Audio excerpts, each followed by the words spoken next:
रामपुर नामक गांव में सुषमा देवी अपनी दो बेटियां रोमा और सोमा के साथ रहा करती थी।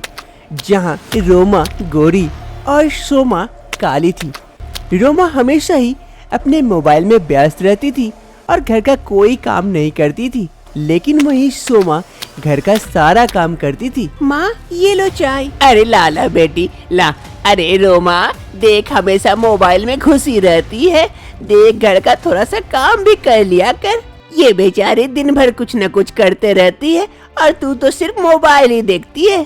अरे माँ, जो कर रही है उसे करने दो ना, मुझे ये सब काम करना पसंद नहीं है। अरे बेटी, ससुराल जाएगी तो क्या वहाँ भी यही कहेगी कि मुझे काम करना पसंद नहीं है? तब देखना तेरी सास कैसे तुझे मजा चखाती है। अरे माँ छोड़ो ना, तब का तब देखा जाएगा। अब ऐसे ही दिन बीतते हैं। एक रोज रोमा बिस्तर पर बैठकर मेकअप कर रही थी और दूसरी ओर सोमा घर की सफाई कर रही थी। तभी उसकी माँ सुषमा देवी वहाँ पहुँचती है। अरे रोमा, सोमा, सुन सुन सुन, आज लड़के वाले आ रहे तुम दोनों को देखने के लिए, तो थोड़ा सा अच्छे से तैयार वगैरह हो जाना। और रोमा, जरा सोमा को भी ये सब क्या क्या मुंह में लगाती हो वो लगा के तैयार कर देना। अरे माँ, तू भी क्या कह रही है? इस पर जितना भी मेकअप खर्चा कर दो कुछ फर्क नहीं पड़ेगा, काली की काली दिखती रहेगी। अरे बेटी, ऐसा नहीं कहते, वो भी तो तेरी बहन ही है ना। रोमा को अपने गोरे होने पर काफी घमंड था, इसलिए वो हमेशा ही सोमा को नीचा दिखाते रहती थी रंग के लिए।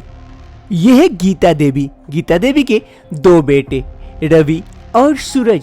दोनों बेटों के साथ वो सुषमा देवी के घर आए हुए थे आज उनके घर लड़की देखने के लिए। अरे गीता देवी जी, आइए आइए, चलिए घर के अंदर चलिए। सुषमा देवी गीता देवी और उसके बेटों को स्वागत करती है और घर के अंदर लेके जाती है। रवि, सूरज और उसकी माँ तीनों सोफे में बैठे रहते हैं। तभी सोमा और रोमा चाय और नाश्ता लेकर वहाँ पहुँचती है। चाय नाश्ता टेबल पर रख देती है और दूर जाकर खड़ी हो जाती है। अरे गीता देवी, यही मेरी दो बेटियां हैं, सोमा और रोमा। अरे हाँ हाँ सुषमा देवी जी, आपकी बेटियों को देख के ही पता चल रहा है, एक रूप में सुंदरी है तो दूसरा गुण में, दोनों अच्छी है। अरे माँ, मुझे वो गोरी वाली पसंद है, मैं तो गोरी वाले से शादी करूँगा। गीता देवी के बड़े बेटे सूरज गोरी वाली बहन को पसंद कर लेता है। अरे सुषमा देवी, मेरे बेटे को आपकी गोरी वाली बेटी पसंद आई। अरे माँ, मैं दूसरी वाली से शादी करने के लिए तैयार हूँ, वो मुझे काफी पसंद है। अरे ये तो बहुत बड़ी बात हो गई, मेरे दोनों बेटों को आपकी दोनों बेटियां ही पसंद आ गई। ये सुनकर सुषमा देवी काफी खुश होती है। अरे ये तो बड़ी खुशी की बात हुई, मेरी दोनों बेटियां आपके घर बहू बन के जाएगी, दोनों एक साथ ही रहेगी। हाँ हाँ, एक काम कीजिए, जल्दी से पंडित जी से शादी की तारीख निकलवाइए, हम और इंतजार नहीं कर सकते। जल्द से जल्द इन दोनों को अपनी बहू बनाकर अपने घर लेके जाना चाहते हैं। हाँ हाँ गीता जी, मैं आज ही पंडित जी से बात करती हूँ। फिर एक अच्छे दिन देखकर सूरज की शादी रोमा से और रवि की शादी सोमा से करा दी जाती है। इस शादी से सुषमा देवी काफी खुश होती है क्योंकि उसकी दोनों बेटियों की शादी एक साथ हो जाती है। और इधर गीता देवी भी काफी खुश होती है क्योंकि उसके घर एक साथ दो बहुएं आ रही थी। शादी की दूसरी सुबह गीता देवी हॉल में बैठी हुई थी। तभी सोमा चाय बनाकर लेके आती है अपनी सास के लिए। माँ जी, ये लीजिए चाय। अरे बहू, आज पहली बार अपनी बहू के हाथों से चाय पीऊंगी। पहली बार क्यों माँ जी? अब से हर रोज मिलेगी चाय आपको। तभी वहाँ पर रोमा आ जाती है और ये सब देखकर मन ही मन सोचती है, अरे ये सोमा तो सासू माँ को पटा रही है, कुछ करना पड़ेगा। कहीं इसने सासू माँ को पटाकर अपने साइड कर ली तो मुझे बड़ी दिक्कत होगी। मैं कुछ करती हूँ। गुड मॉर्निंग सासू माँ। अरे रोमा बहू, गुड मॉर्निंग गुड मॉर्निंग। माँ जी, आपके लिए मैं कुछ नाश्ता बना के लेके आऊँ? अरे बहू, आज तुम लोगों की पहली रसोई है तो तुम लोग दोनों जाके जो मन में आए सो बनाओ। जिसका खाना आज अच्छा होगा मैं उसको कुछ इनाम दूंगी। अरे माँ जी, इनाम तब तो पहले मुझे ही दे दीजिए, मेरा खाना तो सबसे टेस्टी बनेगा। अरे बहू, वो तो वक्त ही बताएगा। फिर सोमा और रोमा दोनों किचन की ओर जाते हैं कुछ खाना बनाने के लिए। फिर दोनों बहुएं सोमा और रोमा आ जाती है रसोई में खाना बनाने के लिए। दोनों मिलकर कुछ न कुछ बना रही होती है। कुछ ही समय में सोमा का तैयार हो जाता है सब्जी। वो जल्दी से बना लेती है और वो एक कटोरी में उस सब्जी को रख लेती है। तभी उसे कुछ याद आ जाता है। अरे रोमा, जरा मेरी सब्जी को देखना, मैं 2 मिनट में आई।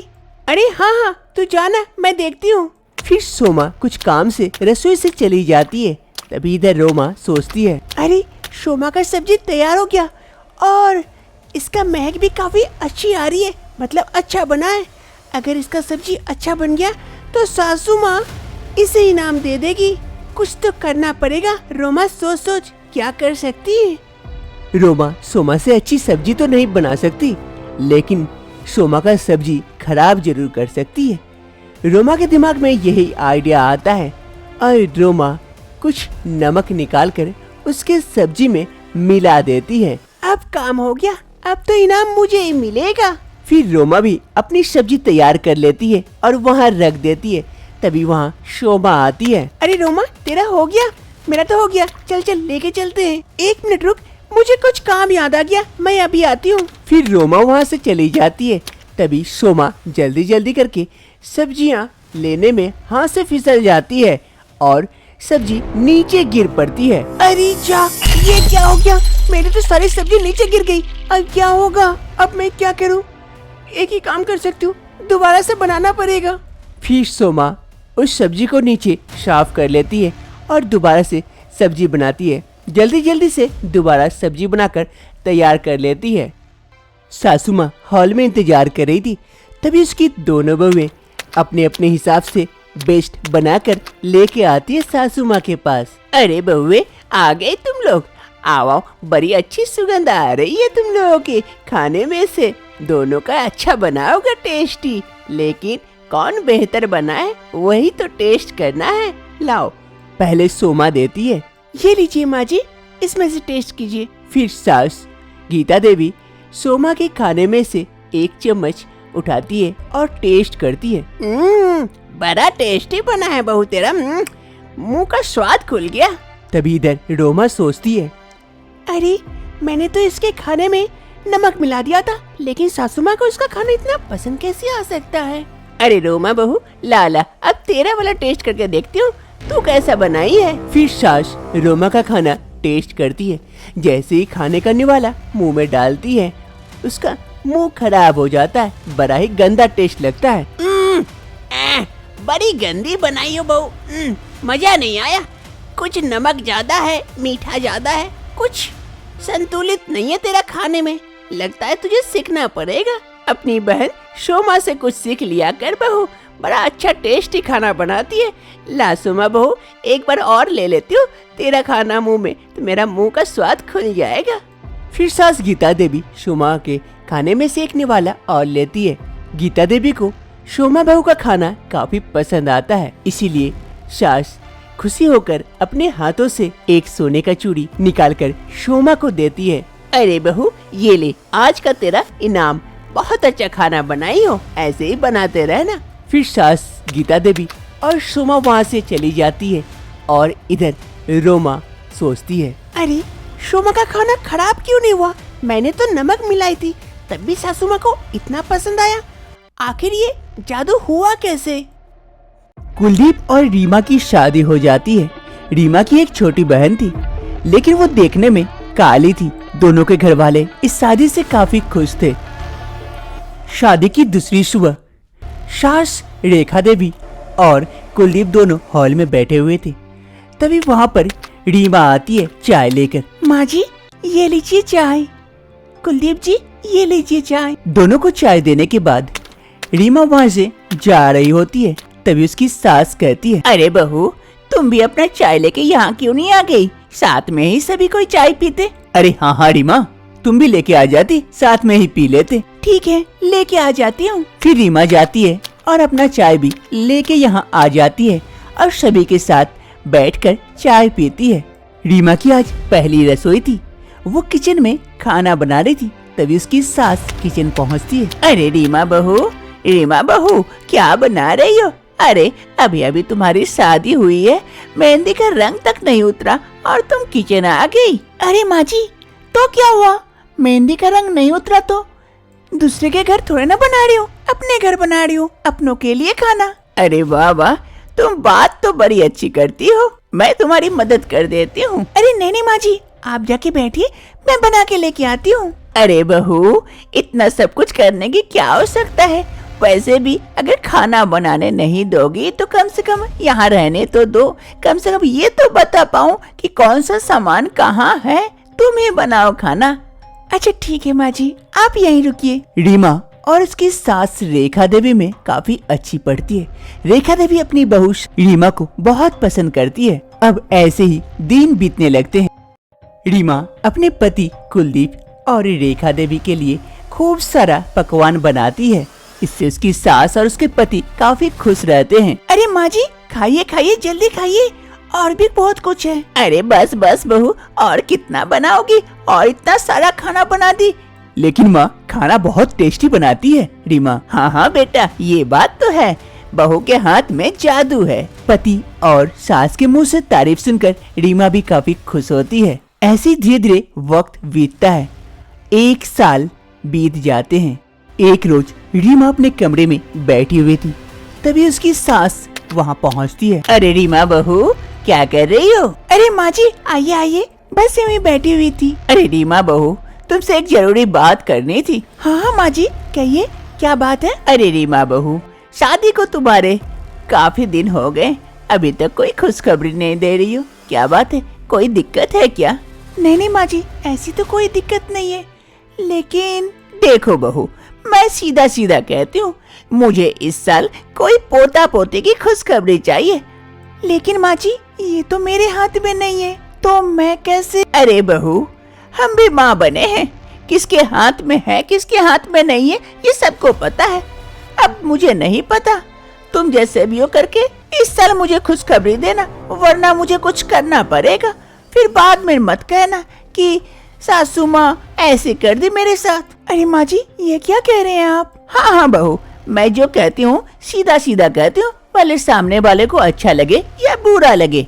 ये कहते हुए रेखा देवी वहाँ से चली जाती है और इधर रीमा। अरे सासू माँ ये क्या कह के चली गई? अचानक से सासू माँ कैसे बदल गई? इतना अच्छा तो बिहेव करती थी, आज क्या हुआ? अब मैं कहाँ से बच्चा पैदा करूँ? मैं कैसे? 2-3 महीने बीत जाते हैं। एक रोज रीमा अपनी सास को नाश्ता देने के लिए जा ही रही होती है कि कुछ आवाजें सुनाई देती है। वो रुक जाती है। उसकी सास उसके बेटे से बात कर रही होती है। अरे बेटा कुलदीप, सुन, वो बहू लग रहा है बांझ है, हमें कोई बारिश नहीं मिलने वाली है। और तू ही सोच, अगर कोई बारिश नहीं हुई तो हमारे घर का क्या होगा? हमारे इस वंश को कौन आगे बढ़ाएगा? तू दूसरी शादी कर ले, बहू को डिवोर्स दे दे। देखना, नई बहू आने के बाद हमारे घर खुशियाँ आएगी। मुझे भी इस उम्र में पोता पोती खिलाने का मौका तो मिलेगा। ये मौका मुझसे मत छीन कुलदीप। लेकिन माँ, ये करना तो गलत है ना। अगर वो बहू हमें एक बारिश नहीं दे सकती तो औरत होने का क्या फायदा? तो उसे डिवोर्स दे दे। अरे माँ, मुझे सोचने का वक्त दो थोड़ा सा। ये कहते हुए कुलदीप वहाँ से चला जाता है और इधर दरवाजे के पीछे से रीमा सब कुछ सुनती है। उसे काफी बुरा लगता है, लेकिन बेचारी कर भी क्या सकती है। अब लगता है मुझे ही कुछ करना होगा, मुझे ही कुलदीप के लिए कोई अच्छी सी लड़की देखना पड़ेगा। रीमा उस बात को सुनने के बाद काफी चिंतित हो जाती है, परेशान हो जाती है। अरे अब मैं क्या करूं? ये लोग तो मेरे साथ कुलदीप का डिवोर्स करवाने वाले हैं। अब मैं क्या करूं? घर जाऊंगी, मम्मी पापा पर बोझ बनूंगी। ऐसे भी घर में सीमा है, ऊपर से मैं भी चली गई तो क्या होगा? मुझे कुछ करना होगा। नहीं, मैं ही कुछ करूंगी। रीमा इधर काफी सोचती है और सोचने के बाद एक बड़ा सा फैसला करती है। दूसरी सुबह रीमा चाय के साथ अपने बड़े से फैसले के साथ भी उनके सामने उपस्थित होती है। माँ जी, ये लीजिए चाय। कुलदीप जी, चाय।